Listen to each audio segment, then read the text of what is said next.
dipersembahkan oleh Sahabat Dasar, terima kasih Anda masih bersama kami. Harapan kami mudah-mudahan sahurnya tambah semangat nih dengan sambil memperdalam ilmu agama dan juga berharap berkah dari Allah Subhanahu wa taala. Tentunya hanya di sini di Gaspol Sahur. Pak Ustaz, tadi pertanyaan dari ibu yang berkata bahwa memang betul sih masuk di akal. Allah punya begitu banyak kekuasaan, maha kuasa. Tapi kenapa enggak dengan kekuasaan yang menjadikan manusia langsung dirubah aja menjadi baik Pak Ustadz? Kenapa harus ada yang kata Ustadz kan beleng-beleng? Gitu Pak Ustadz, mohon ya, jawabannya. Terima kasih. Bu, Ibu tahu enggak, yakin enggak Tuhan Maha Kuasa? Yakin.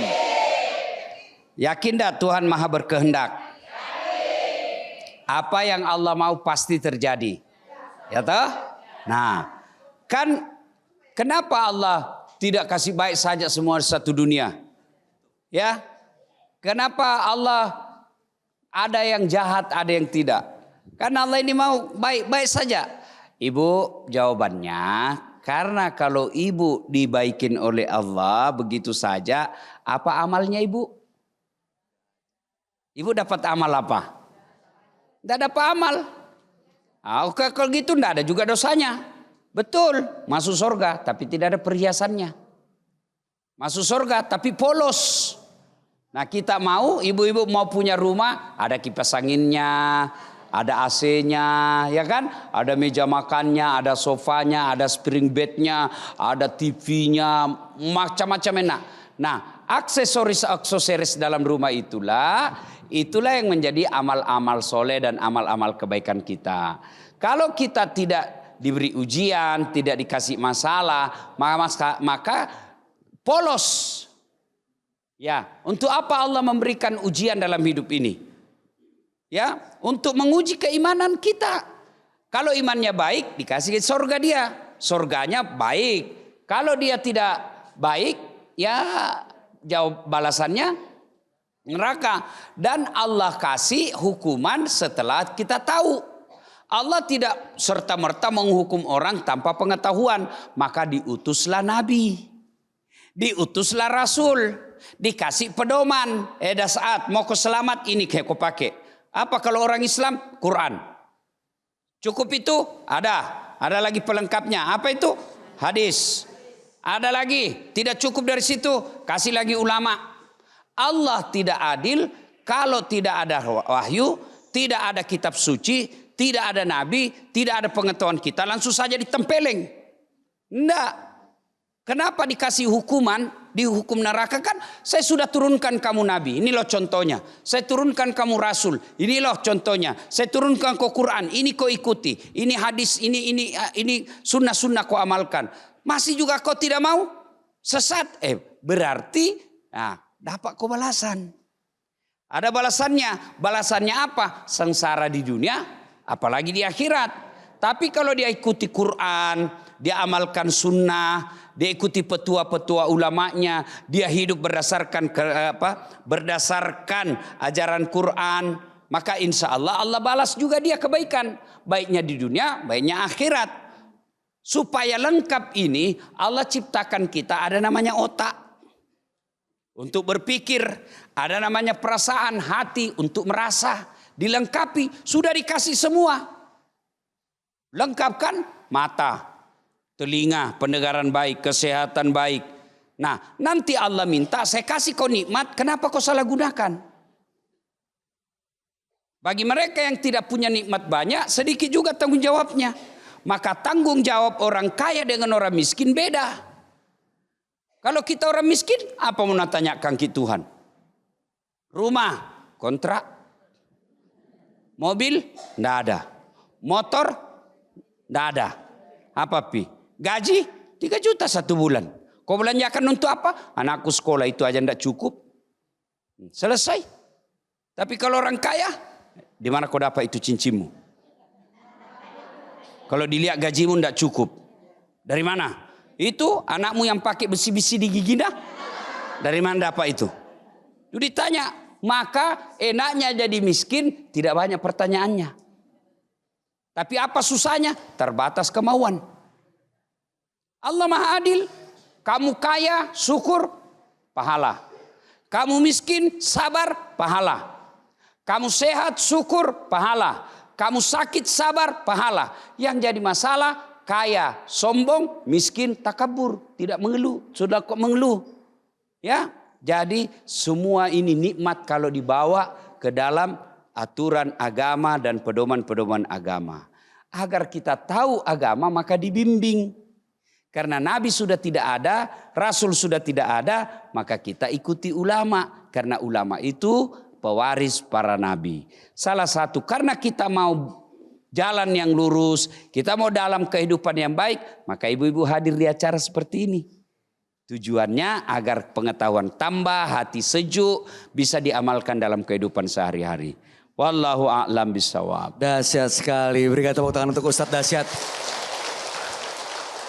Semoga insya Allah kita termasuk orang-orang yang memiliki amal soleh dan juga ini bisa membuat kita mendapatkan pahala di mata Allah Subhanahu Wa Taala. Amin. Amin ya Rabbal Alamin. Berikutnya kita akan berikan kesempatan untuk yang bertanya lagi. Ibu, wah udah semangat. Silakan Bu. Boleh kita kasih kesempatan yang ini dulu ya Bu. Yang mana? Yang ini? Ya silakan. Oke, yang silakan. Ini, yang ini. Silakan Bu. Silakan menghargai yang senior. Senior. Menghargai senior. Silakan Bu. Silakan Ibu. Ya kasih jalan. Kasih jalan yang lurus. Ya. Siratal mustaqim dong Pak Ustadz. Ya. Di mana jalan yang lurus kalau di Makassar Ibu? Jalan Petarani. Lurus dari Petarani. Ya Ibu. Assalamualaikum warahmatullahi wabarakatuh. Waalaikumsalam warahmatullahi wabarakatuh. Perkenalkan diri, yaitu nama Haja Siti Rosnadi dari Majelis Taklim Perhimpunan Majelis Taklim Permata Darut Dakwah wal Irsyad DDI Provinsi Sulawesi Selatan. Tahu DDI? Enggak tahu Pak Ustadz. Darut Dakwah wal Irsyad. Darut Dakwah wal Irsyad. Itu salah satu ormas Islam yang besar di Sulawesi Selatan ini. Masya Allah. Ya. Terima kasih. Dulu ada namanya DDI Kabalangang. Kabalangang itu dekat dari kampungku. Jadi ada lurus Pinrang, terus Parepare, Pinrang, ada di sini sebelah kirinya. Kabata, sebelah kanan sedikit di sini. Oh DDI ya Pak? Ya, Bu, DDI. Provinsi Sulawesi Selatan. Pendirinya namanya Kiai Haji Abdurrahman Ambok Dalle. Sekarang yang besar di Sulawesi Selatan DDI Mangkoso. DDI Mangkoso. Pimpinannya Kiai Haji Guruta Farid Wajedi. Masya Allah. Ya, Alhamdulillah. Salam untuk seluruh keluarga DDI yang ada di Sulawesi Baik, Selatan. Terima Kami kasih Bu. tadi banyak Silakan. mendengarkan. Oh, Belum. bertanya asik. Baru kira mau sudah nanya. bertanya. Kok terima kasih Ustaz. Ya. Jangan dulu Pak Ustaz. Jangan lupa ya. Ya Bu, aduh. Tadi kita sudah mendengar banyak sekali tadi penjelasan-penjelasan tentang ketakwaan. Ya. Nah, pada saat kita memasuki bulan suci Ramadan, tentu akan kelihatan yang diberikan hidayah. Ya. Ya, yaitu orang-orang yang bertakwa akan kelihatan sejauh mana dia mendapatkan itu dan bagaimana dia bisa dan akan kelihatan ciri-cirinya, tanda-tanda yang dia miliki. Ya. Sejauh itu dari hari ke hari maka nampak betul bahwa ini sudah kelihatan ketakwaannya. Masya Nah, Allah. pertanyaan saya Ustaz adalah bagaimana untuk mengetahui ini ganjaran yang akan diberikan orang yang bertakwa. Ya. Tentu ada ganjarannya. Oke. Ya, terima kasih. Siap. Demikian pertanyaan kami. Ya. Assalamualaikum warahmatullahi wabarakatuh. Waalaikumsalam warahmatullahi wabarakatuh. Silakan kembali.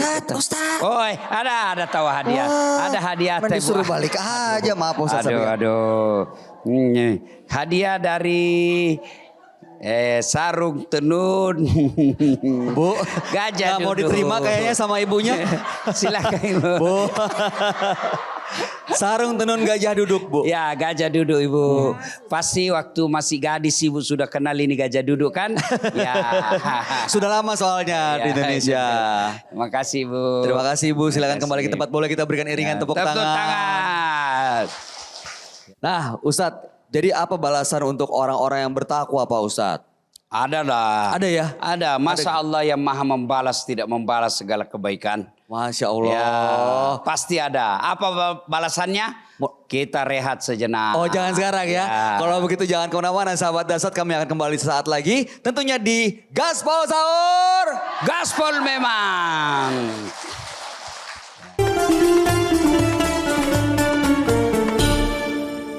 Jelajahi cara baru mendapatkan informasi. Download Metro TV Extend sekarang.